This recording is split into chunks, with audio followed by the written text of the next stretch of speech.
Hi everyone, it's Monica, and welcome back to Tailor-Made Cards for You. I recently finished my Christmas in July series, and I alluded to the fact that I will be doing a 7 days of Halloween. So I thought it might be fun to give you a sneak peek of some of the types of cards that I create when I am creating Halloween cards. Now, I was working on some Whiskey Row cards because I do live in Prescott, Arizona, and I do sell some of my cards at some of the farmers markets. And then I had the idea of creating a Halloween card using the beer blueprint stamp set from Tim Holtz. So that's what I'm going to be creating for you today. So let's go ahead and get started here. Now, to begin, I wanted to create a background where I could stamp the beer bottles into something that looked a little bit, I guess, smoky or kind of spooky, something that you would find in a laboratory, because that's kind of what my theme of my card is going to be. I'm going to create a beer bottle, and then I'm going to kind of create an atmosphere of a laboratory where you're brewing up something and the beer bottle is actually poison. So that's kind of the theme that I was going for here. So I used several of my distress inks to create this background, and I will list them all at the bottom for you at the end of the video. So be sure to check that out so you can see how I was able to create this color combination, because it really worked well for the beer blueprints. All right, so once I had a great background, then I went ahead and took my Misty and my stamp set, and I stamped a couple of images onto this Distress Oxide paper. Now, the black ink that I'm using to stamp my images is Jet Black Archival ink, and that's typically what I will be using. Sometimes I will use Memento when I want to do some Copic coloring, because I find the Memento actually works a little bit better for me than the archival ink. I'm also stamping some test tubes, and these stamps are from Inkadinkadoo, and the stamp set is called Test Tubes. So once I had all of my images stamped, I did want to set them, and typically when I do that, or I know that I'm going to be cutting out by fussy cutting, I'll set it using my clear embossing powder. Now, you probably don't need to do this, but again, whenever I am fussy cutting, for some reason I always like to set my ink using my clear embossing powder. And that just gives me my raised edges, and it gives me some nice edges again to just fussy cut around my images. Now, what's nice about the blueprint stamp set, or any of Tim Holtz stamp sets, is the edges are a little bit darker to begin with, so it gives you some nice edges to do some fussy cutting. Whenever I am fussy cutting some of my images, I don't like to have white around the edges. And specifically on this, on these stamps, the edges would actually be colored. So I definitely wanted to get as close to the lines as possible. And with the stamp set that I'm working with, like I said, the edges are really thick. So it makes it really nice to be able to cut right up on the line. Now, whenever I am fussy cutting some of my images, I always like to use my small tonic scissors. And the tonic scissors are great for fussy cutting because a couple of reasons here. For one thing, the point of the scissors is really pointy, so I'm able to get into some of the smaller crevices when I'm fussy cutting. And also, the scissors are really sharp. So this is the set that I always go to whenever I am fussy cutting some of my images for my cards.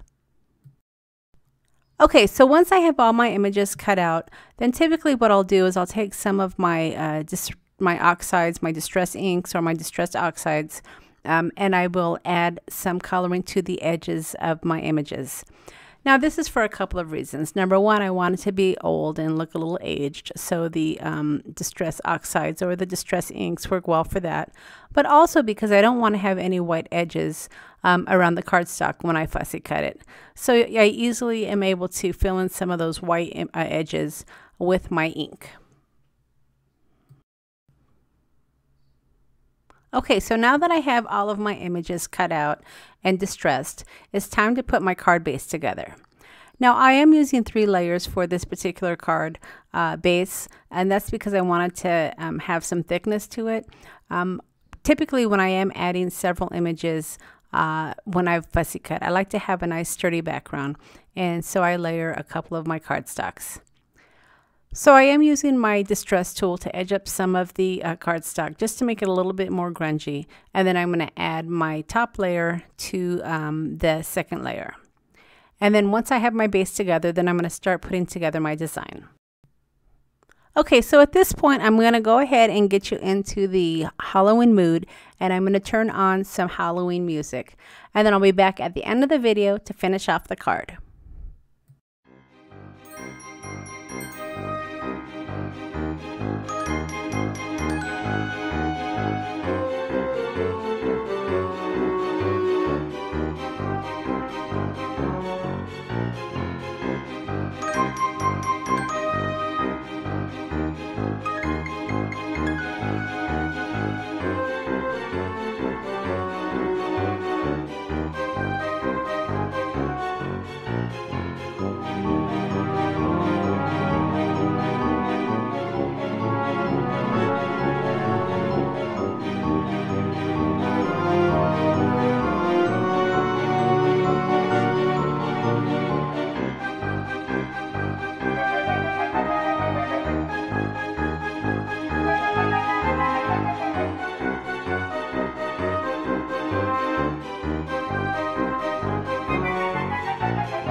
Now the poison labels that I'm using are from the Tim Holtz paper collection, but if you don't happen to have this paper stack, I did create some poison labels to use in some of my projects, and I am going to make them available in my Etsy shop.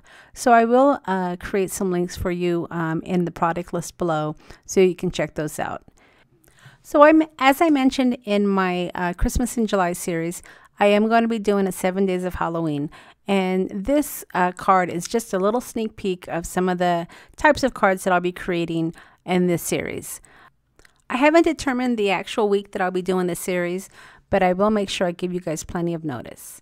I know Tim Holtz is getting ready to release his holiday stamps, and I typically will use several of those stamp sets in my series, so I have to make sure that I can get a hold of those and come up with some designs.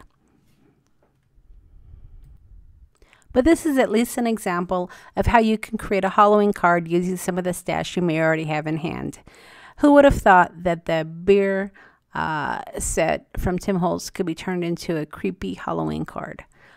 So I hope that you've enjoyed my sneak peek of my Halloween card, and I've given you at least some ideas to get some of your mojo going for some of your Halloween cards. So as always, I will leave a list of all the products that I've used to create the card along with the links to the stores.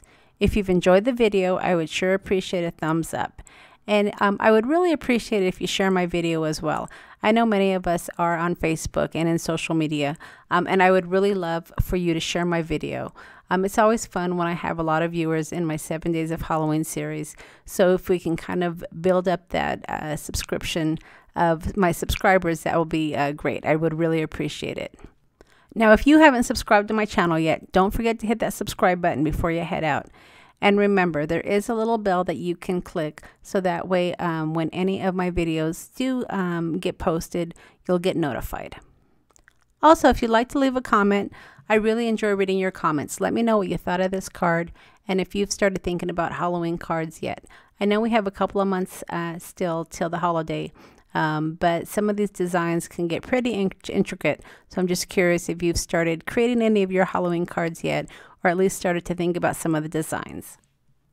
So as I finish up this card, I want to let you know that I do have some close-ups of the card that I created along with a couple other cards that I created with a similar design, but it'll give you some more ideas. I was really happy with the way that this card turned out, and I hope that you are too. All right, everybody, don't forget to stick around to see some of those other examples at the end of the video, and we'll see you again next time. Thanks for stopping by.